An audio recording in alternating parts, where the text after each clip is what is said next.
Hampa pernah tak rasa dikhianati, rasa terbuang oleh orang yang kita percaya, oleh keluarga yang kita kenal, oleh kenalan yang kita rapat, yang kita hidup sehari-hari dia. Dia buang kita, dia tinggalkan kita tanpa sebarang penjelasan, tanpa sepatah perkataan. Dia buang kita macam barang yang tak berguna. Perasaan sakit terhiris dalamnya tu, ya Allah. Orang yang melalui akan merasai apa yang Ustaz cakap ni.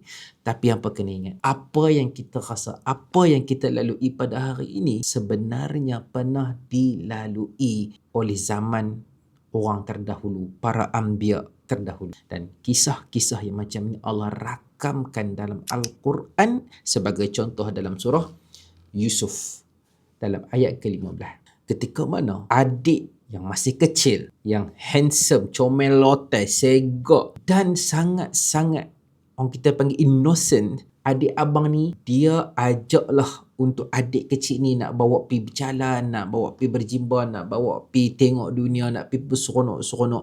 Hakikatnya abang dia ni nak menganiayai adik yang kecil ini, dikhianati oleh keluarga sendiri, abang kandung sendiri, untuk lenyapkan adik yang kecil ini daripada mata seorang ayah yang penyayang. Apatah lagi seorang ayah itu adalah seorang Nabi. Dirakamkan dalam surah Yusuf ayat ke-15. Ni adik abang 10 orang duk pakat nak buang adik ni. Bukan orang lain, bukan orang jauh, keluarga terdekat. Bawa pergi lempak dalam perigi yang gelap, yang sejuk, yang sakit dan tajamnya sejuk tu sampai ke tulang belulang. Dibiar keseorangan dengan mungkin binatang berbisa dalam perigi tu. Tak dipedulikan. Adik ni bertanya, apalah salah aku ni, aku buat apa kat hang abang oi?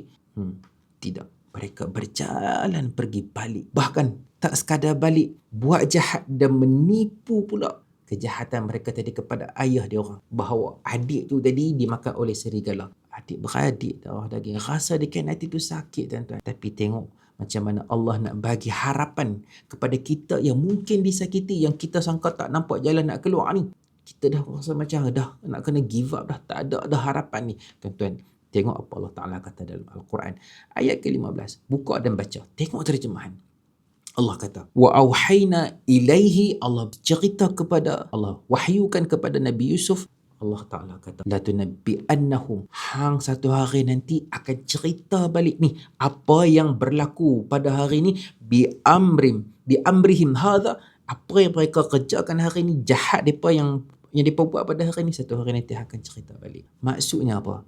Apa yang terjadi pada hari ini, satu hari nanti hang akan nampak jalan keluar. Sesungguhnya kamu akan menceritakan perbuatan mereka pada satu hari nanti, apa yang berlaku pada hari ini, sedangkan mereka tak sedar. Sahabat-sahabat semua, Allah nak bagi kita ni satu optik yang baru, yang lebih bertenaga, yang lebih hebat. Allah nak bagi tahu dekat Nabi Yusuf, wahai Yusuf, hang jangan fokus dekat ni perigi yang gelap gelita ni, yang mana hang akan tersepit, ya hang pada logik akal hang akan mati dekat dalam itu. Tidak. Allah nak bagi tahu ada cahaya, fokus kepada masa depan, yang mana satu hari nanti hang akan berdiri sebagai seseorang yang lebih berkuasa. Waktu tu hang akan cerita balik kepada adik-adik hang apa yang berlaku pada hari ini. Allah nak menukar pada seorang yang menjadi mangsa, yang ditindas, kepada yang mencipta kegemilangan. Jadi untuk apa tuan? Apa yang kita rasa hari ni, Al-Quran sebut dalam surah Yusuf, perasaan kita rasa terbuang, rasa dikhianati, bukan daripada orang jauh, daripada adik-beradik yang kita kenal, yang dekat dengan kita. Itu bukanlah pengakhiran. Perigi gelap itu bukanlah penghujung bagi kehidupan,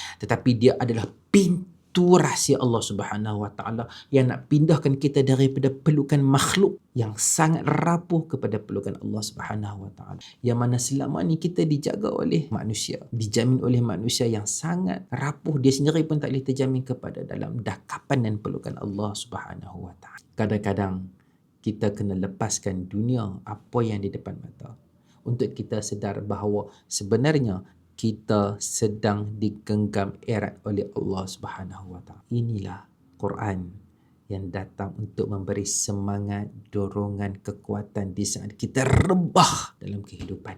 Kalau hampa suka lagi untuk kita Ustaz cerita, share konten pasal Al-Quran dan kaitan dengan kehidupan kita dalam ujian-ujian seharian, komen, share, save video ni, kongsikan dekat kawan-kawan yang lain. InsyaAllah Ustaz akan kongsikan lebih banyak video yang macam ni di masa akan datang.